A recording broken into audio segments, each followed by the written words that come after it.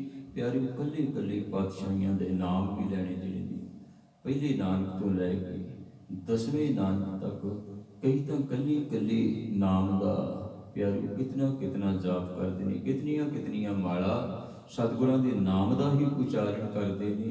ਜਦੋਂ ਸਤਿਗੁਰੂ ਦੇ ਨਾਮ ਦਾ ਹੀ ਆਪਾਂ ਉਚਾਰਨ ਕਰਦੇ ਹਾਂ, ਇਸ ਦਾ ਵੀ ਸਾਨੂੰ ਬਹੁਤ ਵੱਡਾ ਮਹਾਤਮ ਪ੍ਰਾਪਤ ਹੁੰਦਾ ਹੈ। ਇਸ ਸਤਿਗੁਰੂ ਦੇ ਨਾਲ ਲਿਵ ਜੁੜ ਜਾਂਦੀ ਹੈ।